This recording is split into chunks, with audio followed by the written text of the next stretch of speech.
네, 오늘 출애굽기 4탄이고요. 제목은 갈대상자. 출애굽기 2장 1절에서 10절까지 보도록 하겠습니다. 내용은 우리가 지금 찬양으로 불렀던 갈대상자를 나일강에 띄우는 그런 장면입니다. 우리 1절부터 같이 한 목소리로 읽도록 하겠습니다. 시작.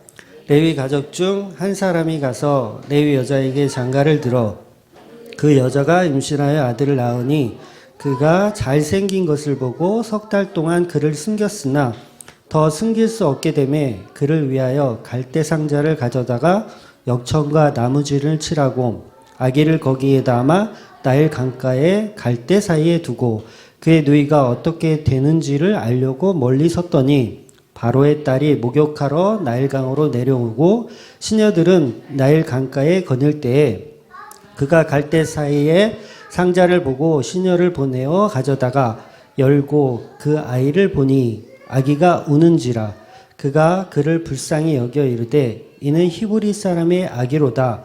그의 누이가 바로의 딸에게 이르되 내가 가서 당신을 위하여 히브리 여인 중에서 유모를 불러다가 이 아기에게 젖을 먹이게 하리이까. 바로의 딸이 그에게 이르되 가라 하매 그 소녀가 가서 그 아기를 어머니를 불러오니 바로의 딸이 그에게 이르되 이 아기를 데려다가 나를 위하여 젖을 먹이라. 내가 그 싹을 주리라.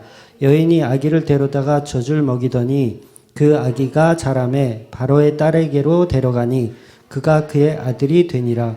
그가 그의 이름을 모세라 하여 이르되 이는 내가 그를 물에서 건졌음이라 하였더라. 아멘. 예수를 믿고 세상을 살다 보면 우리는 억울한 일을 당하기도 하고 또 박해를 받기도 합니다. 그 주기철 목사님 다 아시죠? 주기철 목사님 같은 경우도 심사참배를 반대했다라는 이유로 정말 고통을 받고 온갖 고문을 다 받으시고 결국은 해방을 겨우 1년 남기고 안타깝게 그냥 돌아가셨어요. 그러니까 해방을 보셨어야 되는데 못 보시고 그냥 돌아가셨습니다. 그 당시 그 한국 기독교의 90% 이상이요. 그 예배 중에 이렇게 우리가 지금 예배 드리잖아요. 그러다가 이제 사이렌이 울렸대요. 국가에서 이제 사이렌을 트는 거죠. 사이렌 딱 틀면 예배하다가 딱 멈추고 다 일어나서 동방을 향해서 이렇게 참배를 해야 됐대요. 그러니까 그걸 만약에 안 하면 우리는 예수 믿는 사람들이니까 안 해야 되잖아요. 신사참배를 하면 안 되잖아요. 근데 거의 90% 이상이 그 신사참배를 했다고 합니다. 그러니까 예배 중에 사이렌이 울리면 예배 멈추고 찬양하다가도 멈추고 다 일어나서 동방을 향해서 참배를 했다 그래요. 그러니까 그 참배를 하지 않으면 이제 순사들이 와서 이제 잡아가는 거죠. 목사는 잡아가고 그 교회는 그냥 이렇게 폐교를 시켜버리는 예배 못 드리게. 그러니까 굉장히 끔찍했던 시절을 우리가 보냈죠. 아마 지금도 한국교회에 만약에 그런 박해를 만약에 한다 그러면 그 당시는 한 90%였다고 하지만 제가 볼 때 지금 만약에 그런 일이 또 벌어지면 90%가 아니라 99%가 참배를 하지 않을까 그렇게 생각이 듭니다. 물론 저희도 1% 안에 든다고 장담은 못해요. 우리도 사실 어떻게 될지 모릅니다. 그 상황이 닥치면 역시 우리도 예수 그리스도가 없어지고 우리의 살 길을 위해서 참배를 할지도 모릅니다. 그러니까 우리 생각에는 어떤 박해하는 자들을 위해서 막 대적 기도를 하고 뭐 그런 거 많이 하잖아요. 보통 뭐 대적 기도한다. 뭐 사단을 향해서 우리가 뭐 대적한다. 그런 기도하고 이 교인들이 모여서 그 문제를 놓고 뭐 같이 합심으로 기도하기도 하고 뭐 금식을 하기도 하고 그러니까 우리를 박해하는 그 존재를 몰아내기 위해서 교인들은 그렇게 모여서 기도하고 그런 일들을 뭐 비일비재하게 이렇게 합니다. 근데 이 성경을 보면 그러니까 우리가 막 대적 기도해가지고 그런 것들을 물리치고 이겨나가면 좋겠지만 성경의 내용들을 이렇게 차근차근 보면 그런 방향성이 아니라는 거예요. 그러니까 오히려 성경과 반대로 가는 경우가 더 많다는 거죠. 그러니까 아브라함에게도 하나님이 너에게 축복을 주는 자에게 내가 축복을 주고 너에게 저주를 주는 자에게 저주를 주겠다 그랬어요. 그러니까 요 문자적인 어떤 이런 글들을 통해서 우리한테 박해를 하고 저주를 주는 사람이 있으면 우리가 대적 기도해가지고 그 사람들 물리치는 요런 방식으로 우리가 생각을 하는데 성경의 역사를 이렇게 쭉 차근차근 보면 그게 어떻게 보면 그게 인과 율 같은 거거든요. 근데 그런 구성으로 짜여져 있지가 않아요, 성경은. 그러니까 이스라엘을 노예로 지금 만들려고 하잖아요, 애굽이. 이미 만들었고, 노예로 만들었어요. 그러면 그 애굽 사람들을 향해서 이스라엘이 대적 기도를 하며 이렇게 해가지고 물리치는 방법으로 가야 성경이 좀 해피엔딩으로 갈 텐데 이 모세라는 인물이 오늘 등장하지만 이 모세가 왕자가 돼요. 놀랍게도 왕자가 애굽의 왕자가 된단 말이에요. 그러면 모세가 애굽의 왕자가 되면 거기서 잘 자라나서 이제 그 성골 어떻게 보면 성골이죠. 성골의 세력들, 그 애굽의 세력들을 물리치고 하나님의 은혜로 새로운 왕위를 이렇게 쟁취를 해서 이제 이스라엘을 이제 애굽 땅에서 진정한 승리자로 이렇게 만들어내는 모습으로 가는 게 우리가 생각하는 인과율에서는 맞거든요. 근데 그렇게 하지 않는다는 거죠. 역사를 보면 이스라엘이 그렇게 박해를 받고 막 온갖 고문을 받고 그렇게 막 노동을 하고 막 그럼에도 불구하고 하나님의 전개 시나리오와 우리가 생각하는 해피엔딩의 전개 시나리오는 전혀 반대의 모습으로 간다는 거예요. 그러니까 예수 믿을 맛이 안 나요. 그렇지 않습니까? 예수 믿을 맛이 안 나는 거예요. 그런데 이게 성경의 방법이고 성경의 역사라는 거죠. 세상 사람들이 여러분을 박해하잖아요. 그럼 여러분 어떤 생각 드세요? 저는 옛날에 그랬는데 예수 믿는 나를 박해를 해? 하나님의 아들인 나를 박해를 해? 막 천사 보내가지고 막 이렇게 막 저 인간 저주하고 막 혼내주고 다 쓸어버려라 막 이렇게. 그러니까 엘리사도 그랬잖아요. 아이들이 막 대머리라고 놀리니까 숲에서 막 곰이 나와가지고 애들 다 이렇게 죽여버리고 그러잖아요. 그러니까 박해를 여러분이 받으면 한 번쯤 그런 상상을 한단 말이에요. 저만 그런가요? 저만 쓰레기인가요? 저는 그런 생각 많이 했었어요. 나를 박해를 해? 내가 하나님 믿는 내가 그 옛날에 뭐 태양의 아들 뭐 스테반 뭐 이런 만화가 있었는데 내가 하나님의 아들 누군데 나를 박해를 해? 저 인간은 분명히 저주받을 거야. 나를 박해하는 자는 하나님께서 저주를 내릴 거라고 하셨으니까 막 그런 식으로 어떤 인가율로 우리는 성경을 보고 또 그걸 우리의 믿음이라고 이렇게 생각할 때가 너무도 많이 있습니다. 그런데 하나님의 방식은 항상 그 방식이 아닌 게 문제인 거예요. 오히려 나를 핍박하고 괴롭혔던 사람이 더 성공을 하고요. 더 잘 살고 더 돈도 잘 벌고 막 이런 경우가 오히려 더 많습니다. 그러니까 이게 아브라함이 말씀하셨던 저주와 복의 개념을 우리는 지금 잘못 알고 있는 거예요. 그러니까 우리가 생각하는 인과율로 알고 있는 건데 하나님이 말하는 축복과 저주는 우리가 생각하는 그런 인과율이 아니라는 거죠. 더 이상 이제 모세가 왕자임에도 불구하고 살인자가 되어서 도망하여 80이 될 때까지 사용하지 않으세요. 80이 될 때까지도 사용하지 않으세요.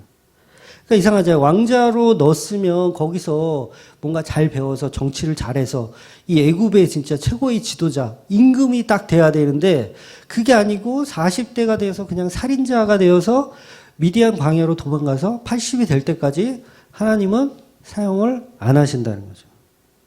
그러니까 더 이상 어떤 권력도 능력도 힘도 돈도 지혜도 아무것도 없을 때까지 기다렸다가 하나님은 일하기 시작한다는 거예요.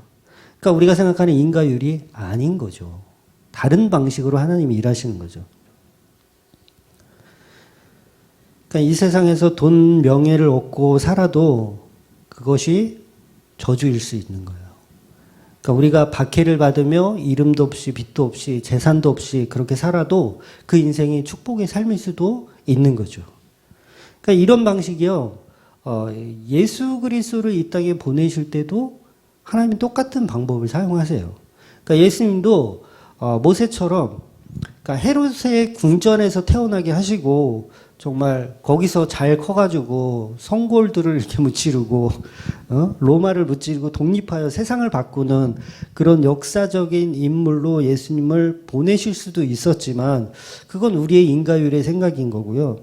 하나님은 그냥 예수 그리스도를 평범한 그냥 목수의 아들, 잘 배우지도 못했으며 내세울 것도 전혀 없는 그런 존재 없는 가치로 이 땅에 보내셨다는 거죠. 그럼에도 불구하고 예수님은 하나님의 계획과 뜻을 한 점도 놓치지 않고 다 이루시는 그런 역사를 우리가 봤습니다.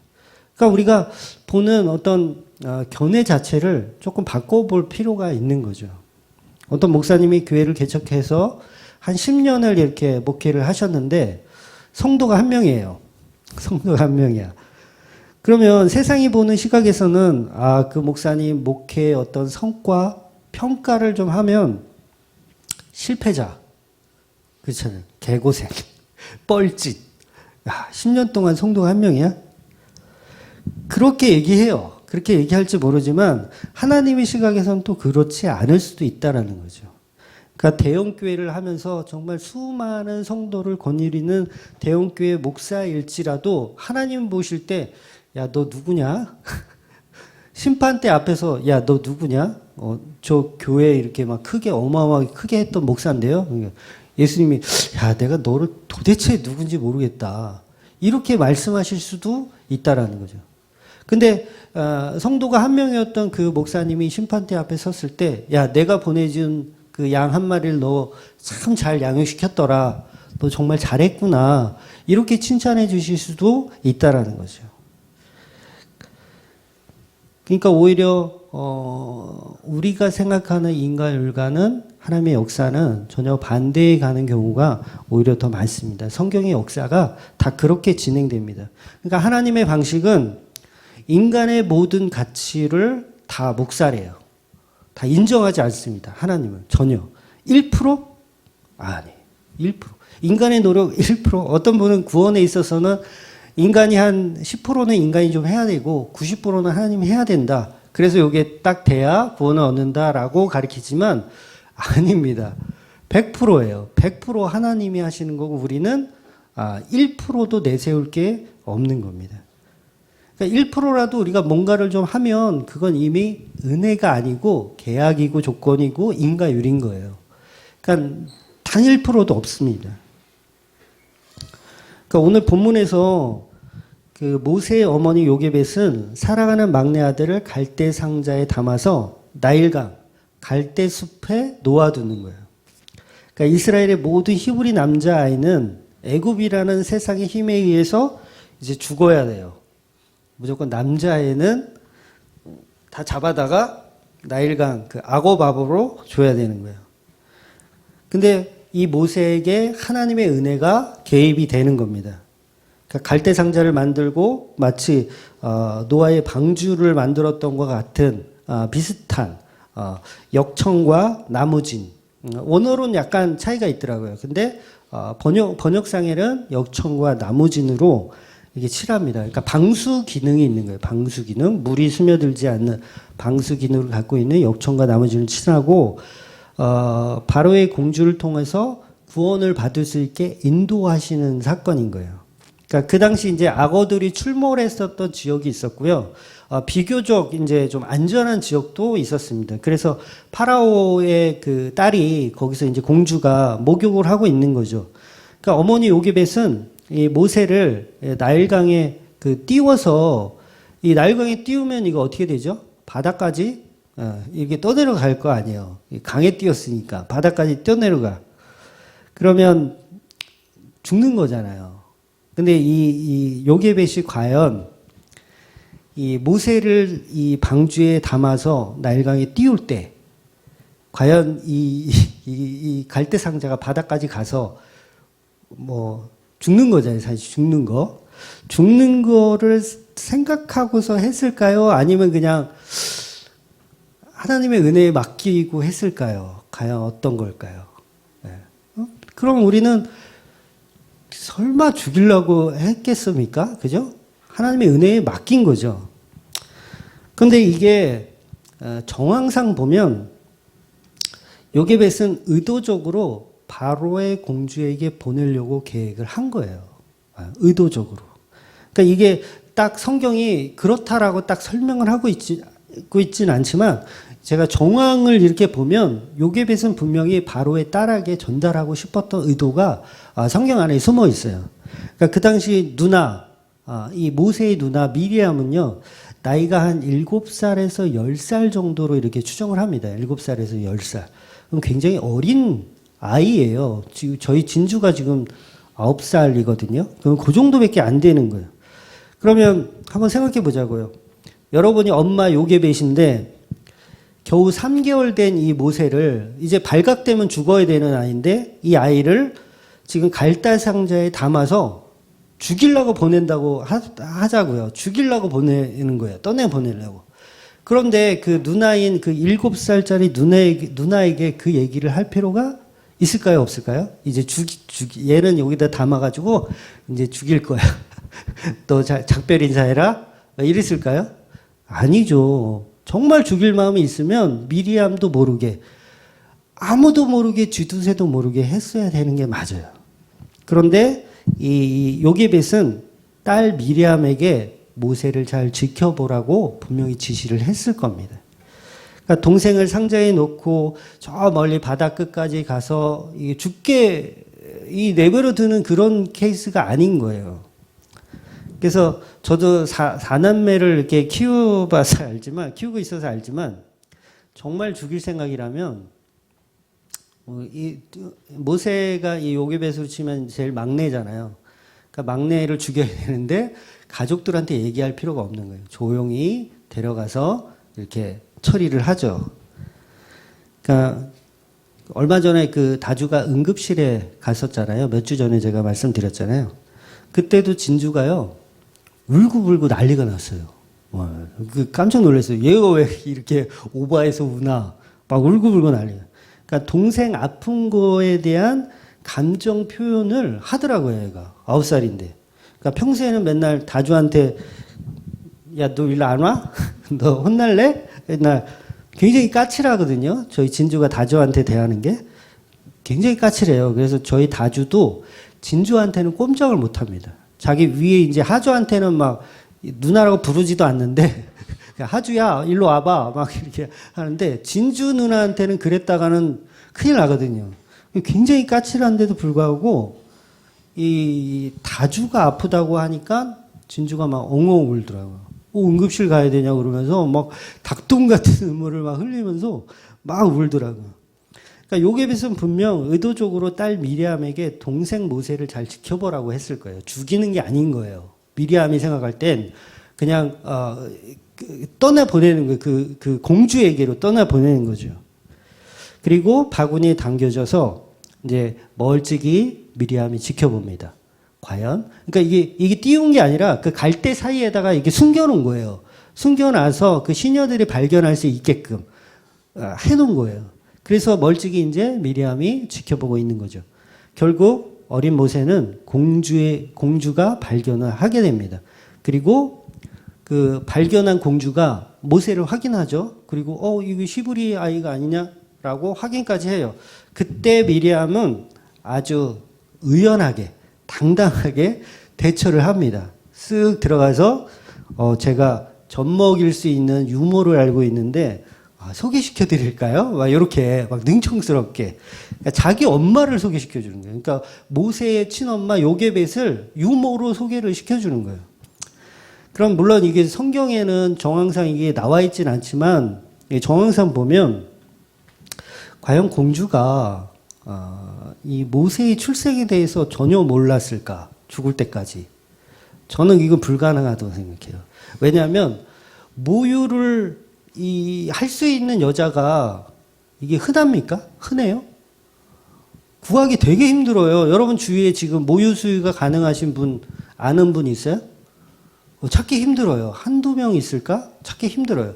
근데 요게벳을 찾아왔는데 그 요게벳이 젖이 나오면 요게벳의 아이는 어디 있어요? 없잖아. 그럼 어떻게 이걸 설명할 거예요? 그러니까 공주가 짱구가 아닌 이상은 그 모세의 엄마는 요괴벳일 거라는 것을 추정해낼 수가 있어요. 분명히. 그런데 보세요. 그러면 또 정황상 웃긴 게 뭐냐면 이 바로의 명령은 분명히 히브리 남자아이는 무조건 죽여야 되는 거예요. 그러면 바로의 딸인 그가 히브리 남자아이를 봤으면 뭐가 맞죠? 야, 이거 히브리 아이다. 야. 우리 아버지가 이거 다 죽이라고 했으니 이거 갖다가 처리해라. 라고 군인들한테 얘기해야 되는 게 그게 정황상 맞는 거예요. 맞는 거잖아요. 근데 그 아기를 자기가 또 키워. 그리고 더 이상한 건 그 바로의 딸에게 요게벳과 미리암이 보내려고 하는 거예요. 바로의 딸. 그러니까 그 임금의 완전 측근이잖아요. 측근. 제가 요괴벳이면 바로의 딸에게 안 보내요. 걸리면 바로 죽거든요. 바로의 딸인데 설마 이 아이를 사랑하고 키워준다는 건 말이 안 되죠. 발견 즉시 죽는 거예요. 근데 요괴벳은 의도적으로 바로의 딸에게로 보낸다는 거죠.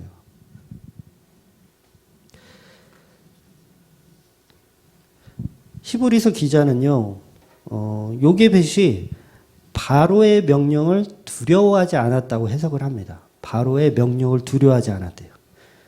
그러니까 이거는요, 하나님의 개인 말고는 설명이 안 되는 거예요. 요게벳이 어떻게 두려워하지 않을 수가 있어요? 자기 아들이 지금 죽는데 발견 즉시 죽는 거예요. 어떻게 안 두려울 수가 있어요? 근데 히브리서 기자는 두려워하지 않았대요, 요게벳이. 그러니까 분명히 하나님의 개입이 있었단 얘기예요. 하나님의 개입이. 그러니까 예수님이 태어나실 때도 하나님이 천사를 통해서 동방박사들에게 다 명령하시고 목자들을 통해서도 이야기하시고 정말 하나님의 지시가 다 있어요. 심지어는 애굽으로 피난 가라고 예수님 애굽으로 빨리 피난하라고까지 지시를 다 말씀하신다고요. 그리고 동방박사들에게 너희들은 다시 헤롯 왕한테 가지 마라. 그것까지 다 일일이 디테일하게 다 설명해 주세요. 그러니까 전부 인간의 힘이 아닌 하나님의 계획 속에 이루어지는 게 구원의 계획인 거예요.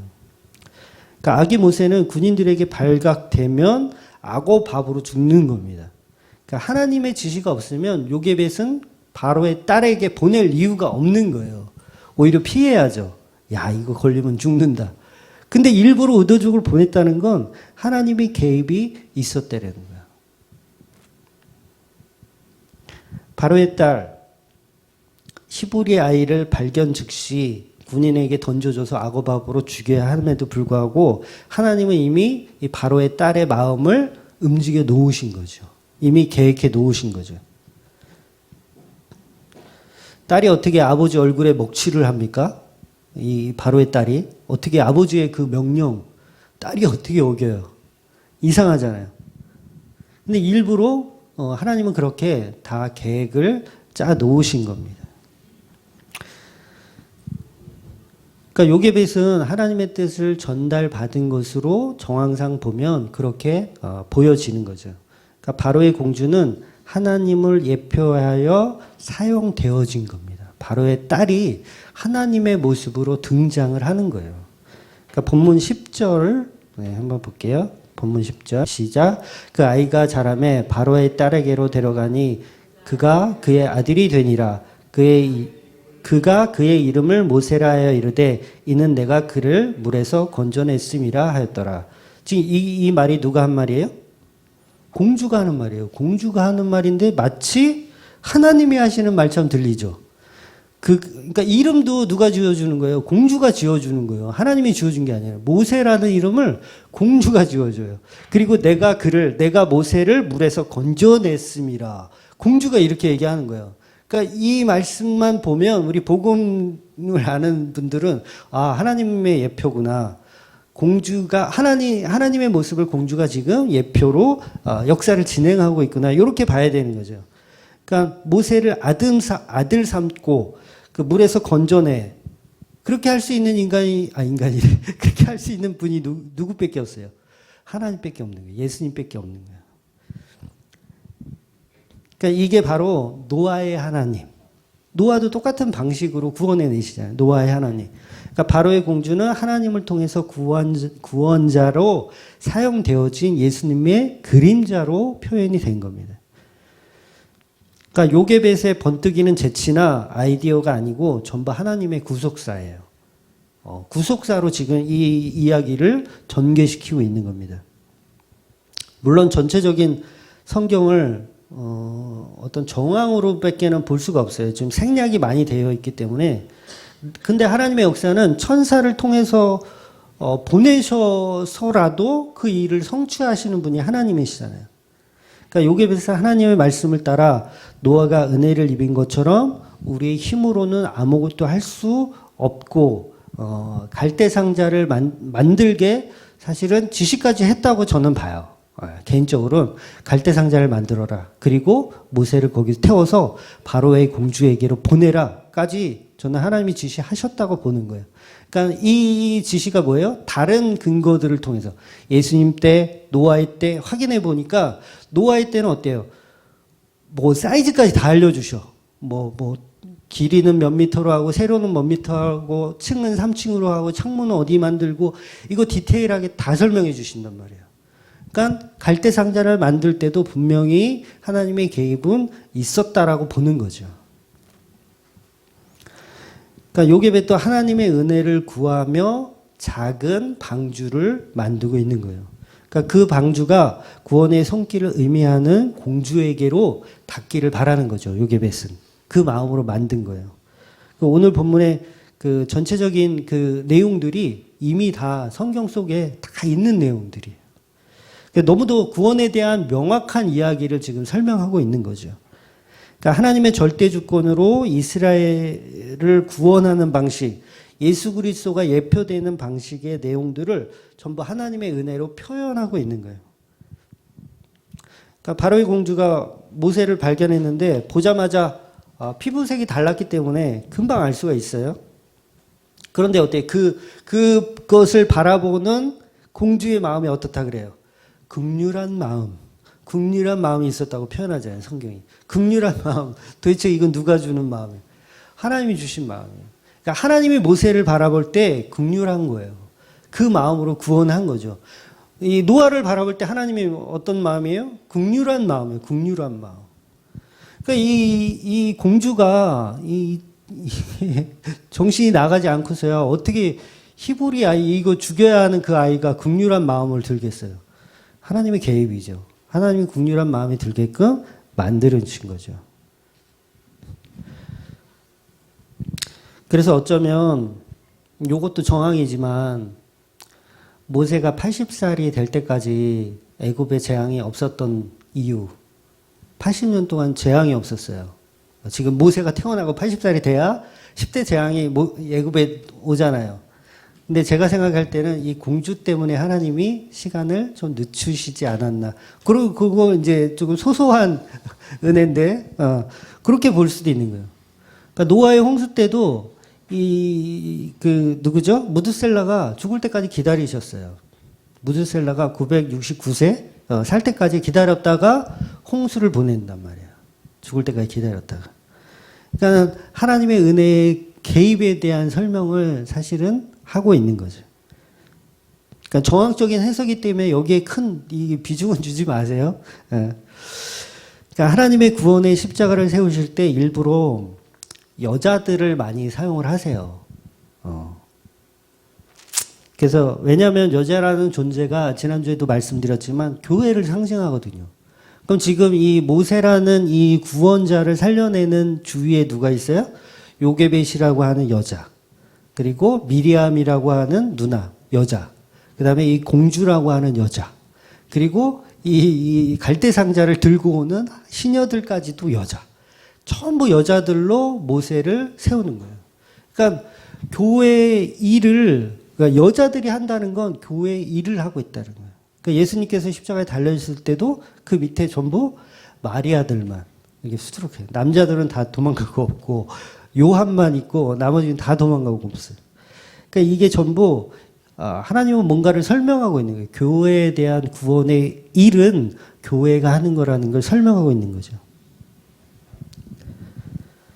레위기 2장 2장 1절, 본문 2장 1절입니다. 본문 2장 1절 시작. 레위 가족 중 한 사람이 가서 레위 여자에게 장가를 들어. 자, 모세는 레위 족속이에요. 오늘 본문에 나오는 것처럼 레위 족속.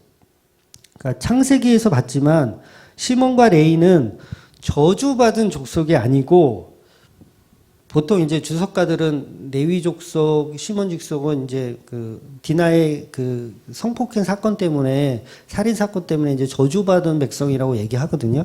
근데 그 주석은 잘못된 주석입니다. 실제로는 레위 족속은 복을 받은 민족이에요. 시몬도 마찬가지. 복을 받은 민족입니다. 그래서 하나님의 일을 대신해서 하는 민족이 바로 레위. 그래서 오전에 이제 바나바를 레위 족속이라는 걸 굳이 거기다 집어넣은 이유는 그가 하나님의 복을 받은 사람이라는 걸 표현하는 거예요.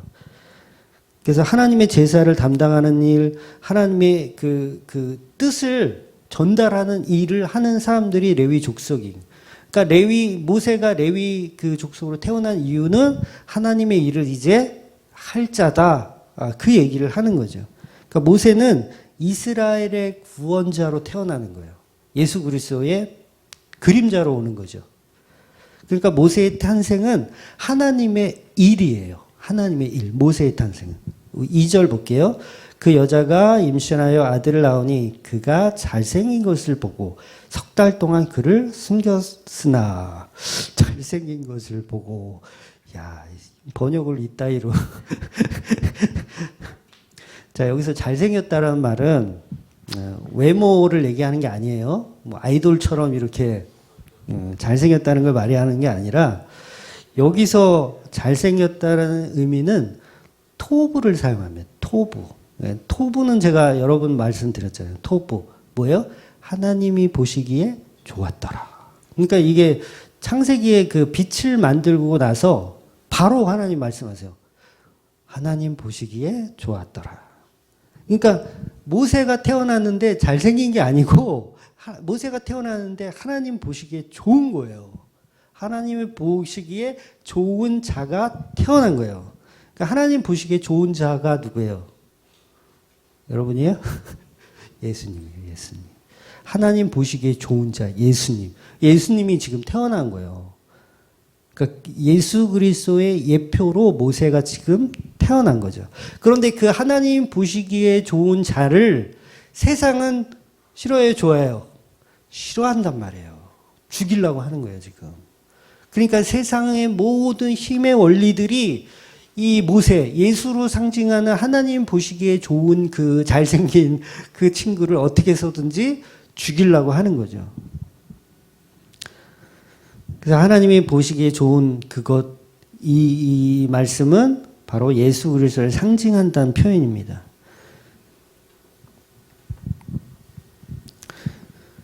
이제 드디어 이스라엘의 구원의 빛, 그러니까 흑암과 공허의 상태인 애굽 땅에 예수 그리스도의 모용을 한 모세가 오신 거예요. 빛으로 오신 거죠. 톱으로 오신 거예요. 톱으로. 하나님의 보시기에 좋은 상태로. 그러니까 나중에 시내산에 올라갔을 때도, 시내산에 올라갔다가 모세가 내려올 때도 얼굴에 광채가 나잖아요. 빛이 나는 거예요. 그러니까 이게 전부 예수님의 모용을 다 표현하고 있는 거죠. 그 예수가 하나님의 은혜인 방주를 통해 세상의 중심, 세상의 절대적 힘을 가진 바로의 딸의 아들로 들어가는 장면인 거예요. 그러니까 예수님이 이 땅에 오셔서 이 세상의 힘의 원리의 중심에 들어가서 죽으시는 그 장면을 표현하고 있는 거죠. 그러니까 원래는 뭐예요? 바로의 딸이 보자마자 이건 죽여야 되는 거예요. 근데 하나님의 개입이 있는 거죠. 예수님이 다윗의 혈통으로 들어가잖아요. 예수님 다윗의 혈통. 근데 실제로는 예수님은 다윗하고 피 한 방울도 안 섞였어요. 족보만 그렇게 되어 있지 실제로는 친자가 아니에요. 예수님은 요셉과, 마리아는 요셉과 관계가 없었잖아요. 그냥 동정녀 마리아에 낳으신 거잖아요. 피 한 방울 안 섞여요. 지금 모세도 바로의 딸하고는 피 한 방울 안 섞여. 그런데 왕자로 들어가는 거예요. 왕자로. 공주의 딸이니까. 그러니까 이게 전부 예수님을 모형하고 있는 거예요. 그림자를 보여주는 거예요. 그래서 모세가 이 땅에 와서 이제 뭘 하죠? 이스라엘을 구원해내는 일을 이제 하는 거예요. 바로 예수의 구원의 사역과 모세의 삶을 통해서 일치되죠. 다 보여주는 거예요. 아까도 봤지만 히브리서 11장 23절, 네, 23절 없나요? 없으면 제가 읽어드릴게요. 11장 23절. 믿음으로 모세가 낳았을 때에 그 부모가 아름다운 아임을 보고 석 달 동안 숨겨 왕의 명령을 무서워하지 아니하였으며, 그러니까 왕의 명령을 전혀 무서워하지 않은 거예요. 그러니까 히브리서는 요게벳이 왕의 명령을 무서워하지 않았다고 분명히 얘기하잖아요. 근데 실제로 안 무서워했을까요? 네. 실제로 무서워했겠죠. 근데 하나님의 뜻인 갈대 상자를 만들었다라는 게 왕의 명령을 두려워하지 않았다라고 히브리 기자는 표현하고 있는 거예요. 그러니까 요게벳이 모세를 낳을 때 그 아이가 하나님의 보시기에 좋은 토부의 상태였으니까 그 토부를 지켜내는 것이 두려워하지 않는 거예요. 세상의 힘에 두려워하지 않는 거. 그러니까 하나님의 보시기에 좋은 것을 여러분들은 지켜낼 필요가 있어요. 그것을 지켜내면 그게 뭐예요? 그게 예수잖아요. 그러니까 이 예수를 지켜내면, 하나님 보시기에 좋은 이 예수를 지켜내면 여러분은 세상의 힘을 두려워하지 않는 존재라는 얘기예요. 예, 어렵지 않죠. 제가 이거 하면서도 이게 좀 어려운가. 그러니까 노아의 방주 때 사용했던 그 역청이란 단어가 원어가 조금 다르다고 그랬잖아요. 근데 그때 사용됐던 이 역청이란 단어에요, 구속이라는 표현이 숨어 있어요. 구속이라는 표현. 그러니까 구별되는 표현, 구속되는 표현. 그런 표현들이 원어에 있더라고요. 그러니까 세상과 단절되어 있는, 하나님의 은혜 안에 있는 그것. 그러니까 그런 배를 만드시는 거죠. 그런 배를. 세상에 속해 있지만 세상과 완전히 구속되어 있는, 구별되어 있는 존재. 그러니까 예수님을 믿는다는 것은요, 여러분 세상과 구별되는 겁니다. 네. 세상의 힘의 원리로 살지 않아요. 그러니까 성도가 한 명이라도 그건 실패한 목회자라고 할 수 없는 거죠. 세상의 힘의 원리가 아니니까. 그 무기력해 보이는 모세를 지켜내는 것, 그것은 우리에게 두려운 일이 아닌 거예요. 그 예수를 우리가 지켜내야 합니다. 세상은 계속해서 우리에게 말할 겁니다. 세상이 좋아하는 설교를 해라. 세상이 좋아하는 구제를 하고 봉사를 하고 너의 명예를 드높여라. 그러니까 세상에서 최고가 되라고 가르칠 거예요. 세상은 그렇게 가르쳐요. 얼마 전에 우리 큰딸 뭐 이거 적는 게 있어요. 그래서 이제 가훈이 뭐냐, 그게 이제 있었거든요. 가훈이 뭐냐. 저희 집 가훈은요, 제가 어릴 때부터 한 게 있거든요. 뭐냐면 실력이 곧 기회다. 요게 저희 집 가훈이에요. 실력이 곧 기회다. 근데 엊그저께 그걸 뜬금없이 또 물어보길래 예수를 믿자. 그렇게 써. 그랬어요. 예수를 믿자. 그렇게 써. 웃더라고. 그러니까 우리는 세상과 구별된 존재로 살아가는 거예요. 세상과 구별된 존재. 그러니까 세상은 자꾸 그런 것을 강요하잖아요. 세상이 좋아하는 것들을. 근데 우리는 구별돼야 되는 거예요. 그런 걸 좋아하는 것들을 말하는 게 아니라. 저와 여러분들이요, 세상이 아닌 갈대 상자 안에 있는 존재가 돼야 돼요. 하나님의 은혜 안에 있는 존재. 그러니까 예수 안에 있는 거죠. 그게 예수 안에 있는 거. 그러니까 거기 있으면 세상의 모진 풍파가 다 들어와요. 그죠? 막 악어밥이 될 수도 있고, 막 이게 파도가 쳐가지고 막 방주가 흔들릴 수도 있어요. 그런데 하나님이 예비하신 그 공주에게 발각될 때까지 여러분 견디셔야 돼요. 참으시고 기다리셔야 돼요. 그러니까 성부 하나님이 계획하시고 성자 하나님이 성취하시고 그다음에 성령 하나님이 적용하시는 그 역사가 오늘 이 본문에 다 들어 있습니다. 그러니까 하나님이 나일강에 배를 띄우시는 거예요. 그리고 여러분을 그 나일강에 띄우시는 겁니다. 그리고 공주까지 가게 해요. 바로의 공주 손까지. 그러면 누나 미리암이 성령의 모습으로 눈을 떼지 않고 그걸 보고 있는 거예요. 아, 저게 바로의 공주에게 잘 가는지 안 가는지 이렇게 보고 있는 거예요. 그리고 요게벳은 예수님의 모습으로 등장을 하는 것이고, 그리고 이 바로의 공주는 하나님의 모습으로 성취를 하시는 거죠.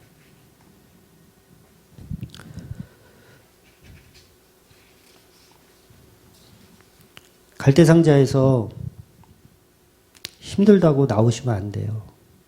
죽습니다, 바로. 예. 근데 우리 나가고 싶어 해. 예, 그렇잖아요. 나오고 싶어 해. 근데 그것이 하나님의 방식입니다. 노아의 방주 때도 그 안은 좋지 않았어요. 짐승들이 가득했고요. 정말 이 배설물, 짐승들의 배설물로 창문도 열 수가 없어. 아이씨, 얼마나 더러운지. 방주 안이 그런 곳이란 말이에요. 근데 여러분은 거기 있어야 돼요. 나가면 죽는 거예요. 거기 있어야 돼요. 그러니까 예수로 가는 길은 좁고 협착하고 냄새나고 아무도 안 가려고 하고 존경받지도 못하며 사람들이 싫어하는 곳이에요. 그게 예수 믿는 길입니다. 그러니까 누가 예수 믿는데 막 칭찬받고 막 존경받고 오늘 오전에도 봤지만 바나바라고 막 칭알모받고 막 이러면 순간 정신 차려야 돼요, 여러분. 내가 혹시 잘못 가고 있는 건 아닌가? 나 왜 이렇게 많이 칭찬받지? 나 이렇게 존경받지? 야, 나 이거 뭔가 지금 잘못된 것은 아닌가? 아닌데? 노아의 방주는 이렇게 좋은 것이 아닌데? 그걸 여러분들이 깨달으셔야 돼요. 그 모습으로 가는 것이 왕의 명령을 두려워하지 않는 겁니다. 그러니까 하나님을 의지하여 그 좁은 길을 걷는 길. 그러니까 여러분과 저의 삶도 그런 삶이 되어야 해요. 그러니까 여러분이 하나님께 여러분의 삶을 맡겨드리는 거죠.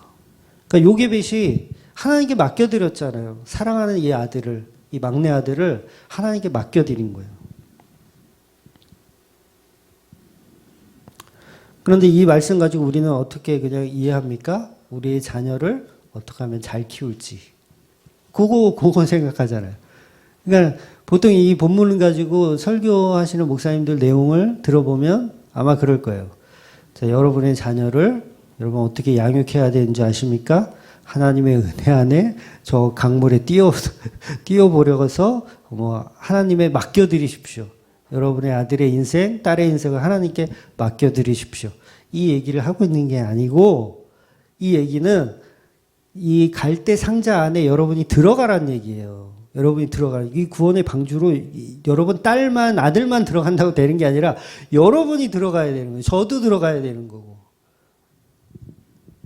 그러니까 이 설교를 어떤 자녀 양육법 그래가지고 설교하면 이게 굉장히 가난한 해석인 거예요. 여러분이 들어가셔야 돼요. 우리가 예수 안에 들어가야 됩니다. 그러니까 세상에 모진 풍파가 오더라도 그 예수를 붙들고 그 예수를 끝까지 의지하라는 말씀이에요. 그러니까 예수만이 우리를 구원할 수 있는 유일한 방주라는 설명을 하고 있는 거예요. 자녀 잘 키우라는 얘기가 아니라 이 방주만이 우리를 구원할 수 있다. 예수밖에는 구원이 없다. 밖에 나가면 악어밥이 될 뿐이다. 그거 얘기하고 있는 거예요. 근데 우리는 자꾸 나가려고 그래. 악어밥이 되고 싶어가지고. 그러니까 갈대상자라고 하는 예수 안에 거해야 되고 하나님이 꺼내주실 때까지 버텨야 돼요. 그게 80이 될 수도 있는 거예요. 80이 돼서 예수님이 꺼내주실 수도 있는 거예요. 그러니까 더럽고 냄새 난다고 방주를 떠나는 순간 우리는 죽습니다. 우리는 예수 안에, 예수 그리스도 안에 그 방주 안에 머무시는 저와 여러분 되시기를 주의 이름으로 축원드립니다. 기도하겠습니다.